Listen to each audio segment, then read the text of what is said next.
All right. Good morning, sixth graders. We're in 406 again.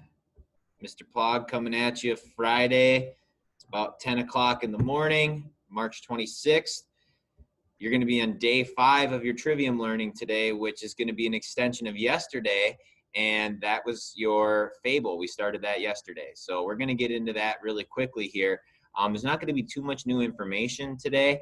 I do have the things that make up a fable. That little PowerPoint, was it like 2 slides or something? I'm going to have that posted up on the page for today. So it'll be under April 10th. And you can access that if you're trying to remember the exact things that fables need. Okay, so we're going to get into it right now. And the first thing we're going to do is we're going to talk about, we're going to talk about MLA formatting. Okay, now MLA formatting is something that you probably have some pretty good experience on. When I teach this in first trimester, it's a little bit challenging because a lot of students have never written like that before in their lives. I would have a feeling that with social studies projects, with probably even science projects, I know language arts projects, you've been asked to do MLA format many times. So we're not going to go through every single little piece of it. But what I do want to do is take a look at this sheet that was given to you in your packet. Okay, now I usually hand these out almost every time we do a writing assignment in Trivium. I think what's going to happen is I'm going to ask that you hold on to this.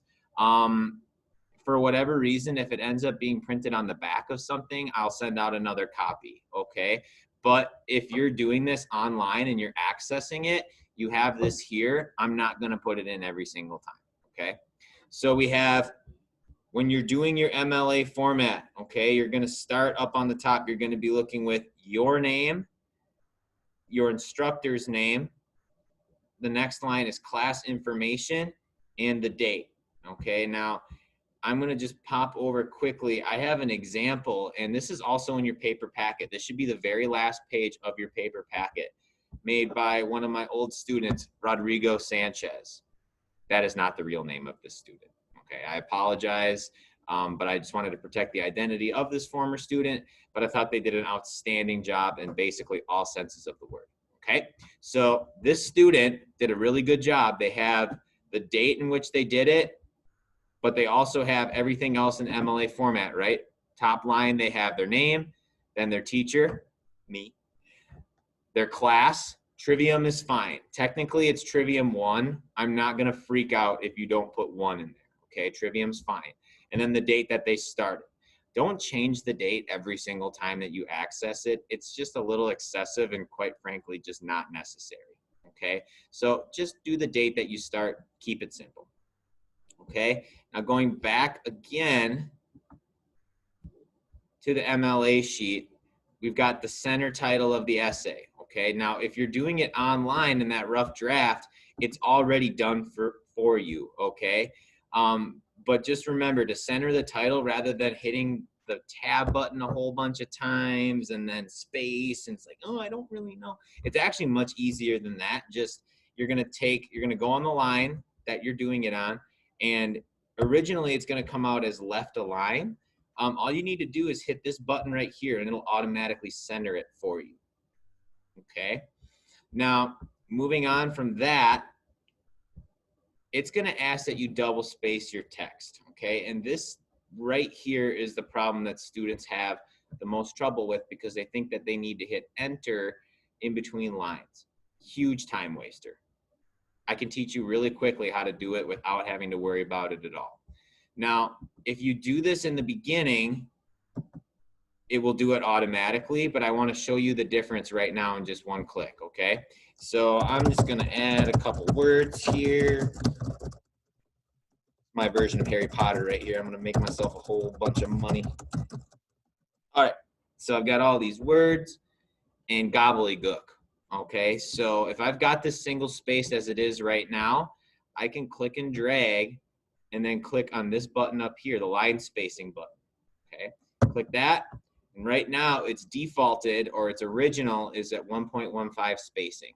Okay, single space would be like it has no space in it at all. I'm going to scroll down, hit double, boom. Okay, you can see that there. It's double spaced automatically. And since I've done it, now that I've put it into double spacing, it's going to automatically do it for the rest of the time. Okay, so there you go. That's the way that you do it double spaced. And if you do it that way, it's going to save you a whole bunch of time. Okay, I recommend when you're rough drafting, if you haven't started yet, just go up. The very first thing you're going to do when you start writing is to go up and hit that line spacing, and then you won't have to worry about it for the rest of the time. Okay, now I just want to go back to my student example here. Take a look at The Lion and the Mouse is an original story, or that's the name of one of the fables that you can see on that Library of Congress website. Look at the amount of information here. It's very solid. And there's even dialogue amongst the characters. It's awesome, okay? I love that. Now, I would have liked to have seen the lion talking to the mouse as well, but I love the paragraphs, great organization, good details. And in the end, this student, Rodrigo Sanchez, puts the moral or the lesson right on the bottom, okay? I want you to do your moral or lesson exactly like that. You're going to write your story, and then at the bottom, you are going to give me what that lesson is in your own words. Okay, ladies and gentlemen, that's all I've got for you today. It's a work day. So you've got the weekend. We're going to take a look at the rough draft. We'll talk about how we're going to do that next week. But for right now, just focus on getting this done. If you have any questions, I'll be available early on in the day on Friday. Otherwise, happy writing. Have a good weekend. Make good, safe, healthy choices.